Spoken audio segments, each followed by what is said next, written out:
Thank you so much for providing me the opportunity to address you during your 2020 Cleat Annual Conference. I'm extremely proud to represent five great counties: Polk, Tyler, Jasper, Newton, and Hardin County, and the 170,000 Texans in those five counties.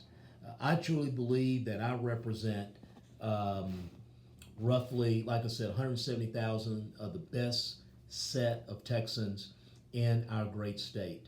But let me first start off with this. Um, I want to ensure we're praying for you. We're praying for all of our law enforcement officers and first responders that you remain safe. Ensure that you're wearing your mask and you're wearing the appropriate PPE to keep yourself safe and healthy. Because this is what we do know. You are charged with a very, very important function, and that is maintaining our safety. But that first depends upon you ensuring that you are safe initially. Now, I just want to make a few house cleaning measures here.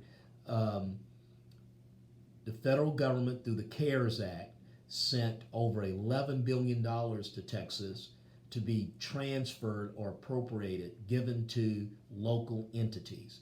These monies must be spent before the end of the year, and they're monies that are to be directed to COVID related responses. So when you return home to your communities, or as you run into your local government officials in your communities, you may want to ask them, have they applied? Have they received their allocation of the local allocation monies? These are monies that can be spent on COVID related responses, the items that you need in the course of your duty as a law enforcement officer in the response of COVID-19.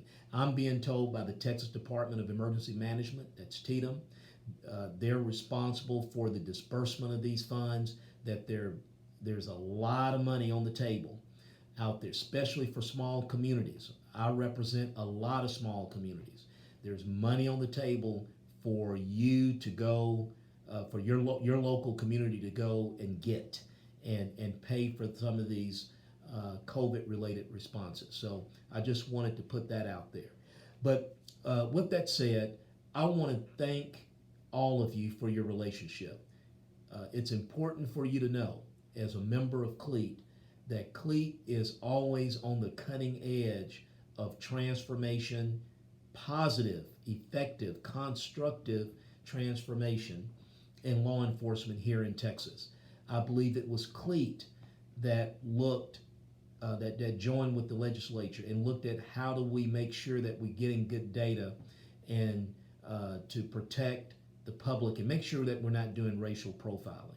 It was Cleat that worked with the legislature, and by this time I'm in the legislature in 2011, 2013, 2015, 2017, 2019, and I'll be back in 2021. But it's Cleat that has worked with the legislature on the deployment, the constructive deployment and funding for body cams, for body armor, and a whole lot of other transformations in law enforcement. It was Cleat that worked with us last session and came up with a workable solution to ensure that our officers weren't out there doing superfluous arrests, which you're not doing, but having good policies in place when it comes to Class C misdemeanor arrest. It was Cleat that worked with us and came up with a solution.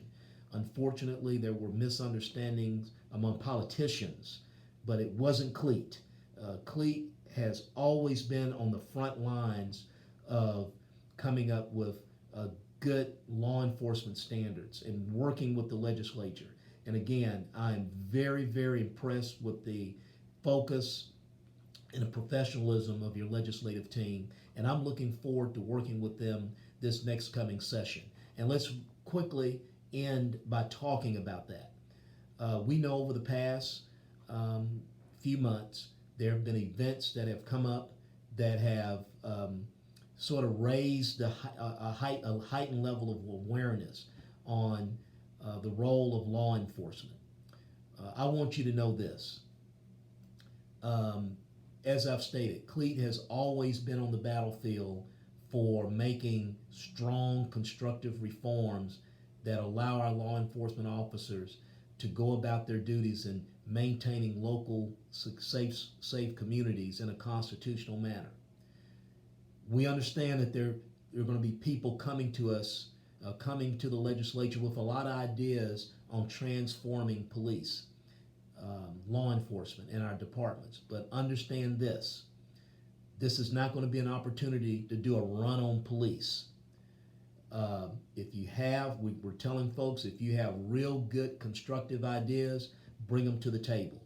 But we are not going to have a lot of time to discuss issues that really have leftist agendas, like defunding the police, marginalizing police.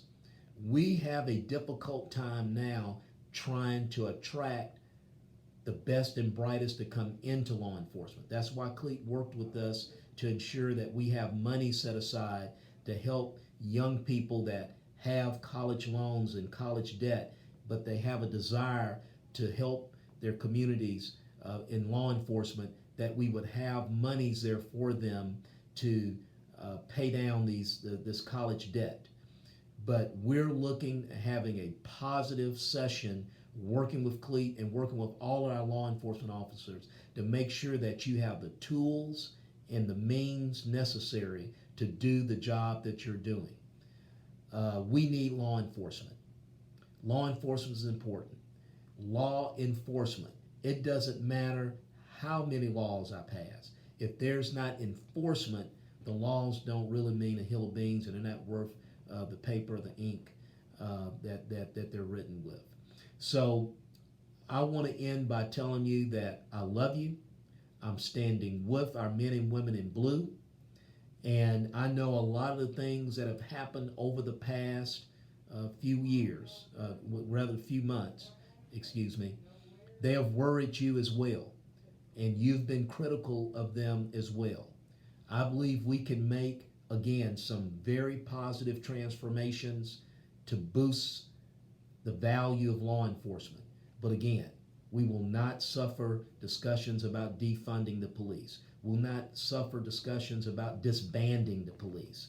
But we will entertain discussions to uplift our police and value our law enforcement.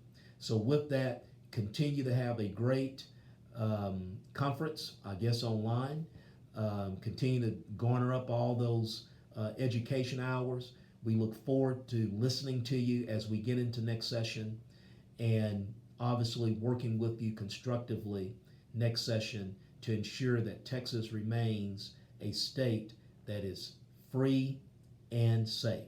May God bless you, and through you, God will continue to bless the great state of Texas.